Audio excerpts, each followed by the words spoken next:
Hey there everybody, it's Nathan Cool with nathancoolphoto.com, and in this video I want to cover how you can make sure to get very smooth video footage using a motorized gimbal. Now, as you know, I've got a couple of recent other videos, and I'll be having more coming down the pike on doing some basic videography for real estate, and of course that accompanies my latest book, which is Basic Videography for Real Estate, and I've got a link to that down in the description for this video. Here though, I'm going to have other links to some of the other stuff that I'm going to be talking about, which is some basics to make sure that no matter what you're doing, you can get very fluid, butter smooth type footage. Now, you may find that it's very difficult no matter what technique you're using, as I show in some of the other videos with using like the ninja walk to be able to get a smooth pan or something like that, is just still jittery. So you might not be your technique. There could be some stuff that you can fix on the gimbal itself. So I'm going to cover a wide range of things. There's never usually just one thing. You watch a lot of these videos and they'll tell you get smooth footage. Well, you want to just balance it. Make sure you balance it and do an auto tune and you'll be fine. Do a calibration. There's other issues, and I've been able to prove it to DJI that they do have also firmware issues related to that. So I'm going to cover all those things. First the basics, some of those firmware things, and then worst case scenario, what happens when you're stuck with something that still is just a little bit shaky, a little bit off. I'm going to show how to fix that in post-processing. So this is everything from top to bottom. First thing is though, we have to make sure that we have a very well balanced gimbal. So look for that link if you haven't, and that video you can watch here on my YouTube channel. Link to that in the description for the video if you haven't learned how to balance your gimbal yet. And once again, instructions for this are in the book as well.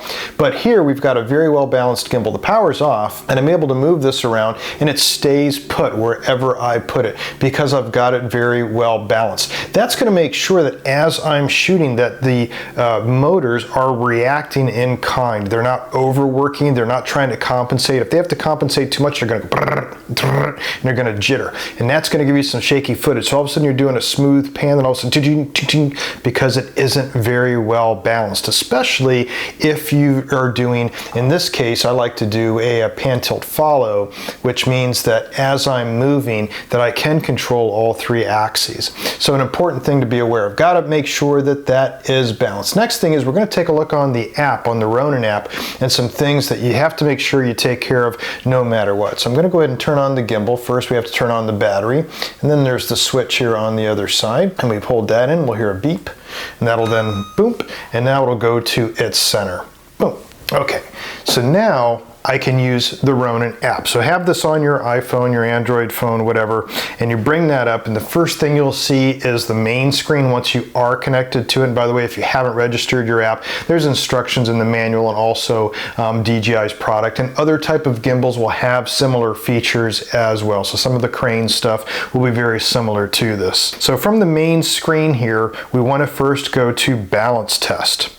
When we're in the balance test, on the bottom of the screen, there's a thing called begin test. So first thing right off the bat is if you've tested, you've balanced your gimbal, what you think is very good, you need to run this test. So I'm just going to click that blue button, and then you can watch it do its balance test. Now this is kind of neat watching this little robotic thing move around. It's a little bit mesmerizing, but it's very important that it's able to test the balance. But I guarantee you, if you're getting still shaky footage, this probably isn't the problem. 9 times out of 10, it's not. It is very rarely the problem. Once it is though done, you should though see all the way across the board the screen that shows that tilt, roll, pan are all excellent. So that's good. We do know this is a very important thing to be able to test. You don't have to test this every time you set up your gimbal. As I showed here before powering it on, I could see that it was very well balanced. So let's click OK on that. The next thing is, once we're sure that it is very well balanced, the first time setting up your camera and lens combination for this gimbal, or when you change to another camera or lens combination, you want to do an auto tune. Now this is very important. It's one of the reasons I like to keep a lens married to a camera body, so that I always have not just the balance numbers known of where I'm going to be, but also that the gimbal has its auto tune numbers. And these are parameters that will help the gimbal adjust its motors accordingly as you are moving and you know, panning the gimbal, all that. So what you want to do from the main screen is go to motor parameters, and then you'll see down here in the bottom an auto tune. So once that's done, it's going to shake the gimbal a little bit. It's going to do some other stuff like that. And once it's done, there's no rating on it. It's just done, and it sets the parameters accordingly. And of course, mine are already set on here from doing an auto tune. No need to do that again, waste your time while this thing just shakes and jimmies. But anyways, a lot of tutorials on that, and of course on DJI's site as well. So anyways, that's important to have. The next thing though that I want to make sure that really get across here is that those are kind of just your standard setup parameters, right? When you first get your gimbal. The next thing is your user profile. So from that main screen, click on user profile, and you're probably using, if you're using a Ronin S or SC or RS, you're probably using M2. You're using the middle user profile, which is the default.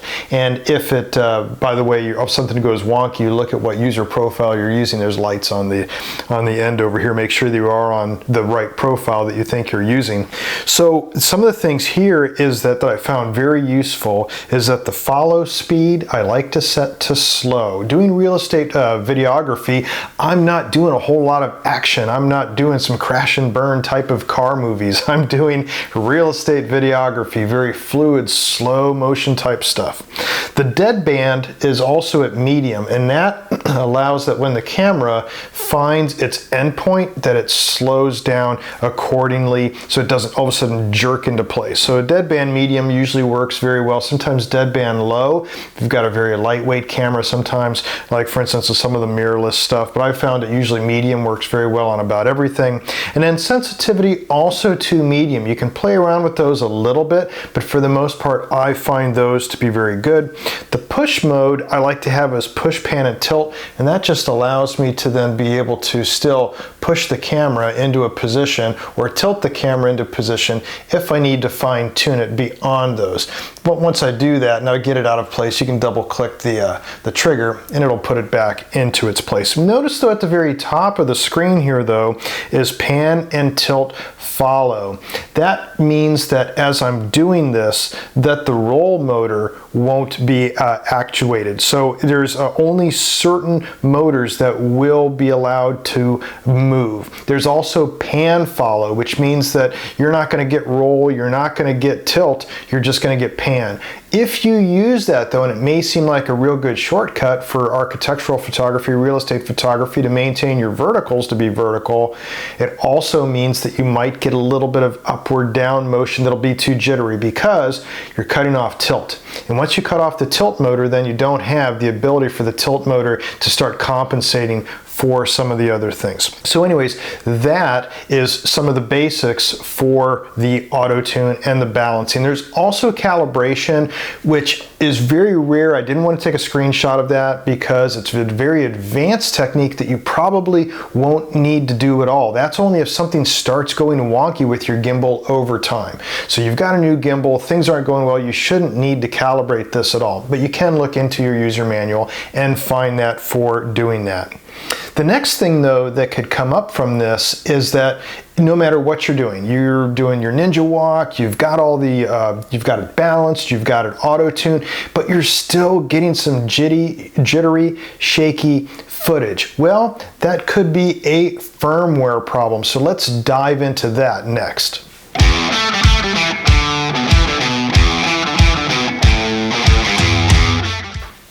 So no matter what you've done, you've still got some jittery footage. Next thing to do is to check and see if you might have a firmware problem. DJI has gotten lax, in my opinion, on some of the firmware updates because they have new products. So compared to just the S, they've now got the RS, they've got the SC, and also Crane does the same thing. They start concentrating their firmware on the other products, and they have a core base of software, which basically what firmware is, just on a device that's implanted there. is that they will have those same components. Some of them will be shared across other devices. For instance, the Ronin RS has different motor configuration, stronger motors for more stability, but that also then means, with a lighter weight gimbal by the way, also means that that could then affect an older product and not necessarily be all backwards compatible unless you're doing a lot of testing and really seeing what could be going on. And especially nowadays, a lot of cameras have that IBIS, the in-body image stabilization, where if you have that on, you might be getting the best of both worlds. You have both the stabilization coming off your gimbal, and then you also have stabilization coming from the camera itself, from the sensor. That though is cheating in a way. You can do it if you want. If you do that though, what will happen is the in-body image stabilization can all of a sudden jerk into place sometimes, so I like to keep that off. It's something I recommend in the book to keep off, but a lot of people will keep that on and then they don't notice some of this other problem. So let's take a look at two clips real quick, and I'll show you. It was a frustrating thing for me as I had gotten another gimbal set up, a whole new camera, and I was doing some other work, and I was realizing back and forth, well, wait a minute, some of these jobs are definitely more jittery. I'm a lot more experienced than this, and then I've got these other jobs that, why are these so smooth? Then I sat down, broke out a couple different cameras. One was this setup here with the Nikon, the D750 with the Leica 12mm, also took a newer Nikon Z6, also with a 12mm Leica without an adapter. It was the Z-mount, and then I used both Ronin S's, and I finally narrowed it down. It was a firmware issue, able to prove it, and there's other blogs that do talk about this as well. So let's take a look first at these two clips to see what I'm talking about. So we'll take a look here at the first clip here, and this is where it was on a property. I'm moving along, and it's a little bit on the jittery side. We can see that as I start moving, I'm just not getting something very stable. Now I'm doing my ninja walk, but look at this. It's just not looking very stable. It's looking like I'm almost just holding it with my hand. And this is with the gimbal completely auto-tuned. So something definitely is not right. We're going to revisit this particular clip too, by the way, in just a second. Now let's take a look at another clip, and this was on another job. And this was at a horse ranch, and this hasn't been slowed down or anything. This is just me now moving down the hill and getting some smoother footage. You look at those leaves, you see that those leaves are just not jittery, they're not moving. It's butter smooth, and I'm walking down a very cracked paved, it's an old horse ranch, and it's still though moving very well, very fluid and very smooth as I walk past the stables. Not a problem. This was definitely a big clue on what was going on. So let's talk about what that actually means. So the key here was the firmware version, and it's something that you can change on any gimbal with an app. DJI has their own Pro Assistant app to do this, and what you do is you plug in from your computer to the Ronin USB-C cable, and then you start the app. And it's a very simple process to do, and Ronin's always telling you upgrade the firmware, upgrade the firmware. All you have to do is just have your Ronin on. It has to be balanced, has to be on, because it needs to have the ability to put the firmware in there, so it has to be ready for that. Once you do though, you're going to see this first screen. And it's a very simple application. There's really not much to it, so really all that you are going to see is just this first screen, which if everything looks right, you are going to see just, you've got one selection. You're connected to your Ronin. Once you select that, then you'll be able to see all the various firmwares that are compatible for it. Now, if you look at this particular layout, you'll see that I have installed version 1.8.0.70 because it shows refresh. Then it shows all the ones above it that I could upgrade to. So originally I had upgraded to version 2.4.1.30. Hey, this is great. I've got a new Z6 on here and everything. Let me get the latest firmware, make sure everything's compatible. Well, that's where things then went sour. You can see though below that one version I have downgrade. So you can select any of these downgrade options and downgrade to the firmware. So I found just from going back and forth here that version 1.8.0 0.70 was the one that was very stable. So that's the one that then I downgraded my gimbals to, and everything then turned out very smooth. So it's a very simple process to do this, and of course Ronin has instructions on their site for using their Pro Assistant app, and you do this once again connected from your computer to the gimbal. If something goes wrong, you can always change back to another version of firmware, and you can see how that goes. But this is something that is just driving a lot of people nuts, and you'll see in these forums, people will say, oh, we need to do a ninja walk, oh, just to do a calibration, oh, all gimbals will give you some shake. Well, that's just not true. I've used gimbals for years, and I've never seen that kind of shaky footage like I just showed you. And sure enough, by just downgrading the firmware, I was able to then get something more stable. So it'd be interesting to test this more with an RS, with an SC. By the way, I did get an SC, and it just didn't work very well for even my mirrorless setup. It was just a little bit on the heavy side for it. I felt the SC was more of a toy, but if you do have the SC, you can also try this as well. I'm not a big fan of it. The RS is the big daddy though, once again, similar to the S, and that is something that I'll probably test later down the road. I doubt that DJI is going to look into that particular problem, even though I've brought it to their attention. Just like, for instance, you might remember the Godox problem I showed with the white balance issue, and of course that goes nowhere after you go back and forth with the engineers. You prove the problem. They're interested in selling their newer products, not coming back and revisiting some of their older stuff. Anyways, that's a tangential thing aside. Don't mean to rant. Let's get on to the next issue though. Let's say that no matter what, that you have some shaky footage, you've got to fix it. So something went wrong. Either you had too much coffee, the gimbal wasn't auto-tuned, you didn't downgrade the firmware or find firmware that was giving you smooth enough footage. So what do you do? Let's take a look at that next.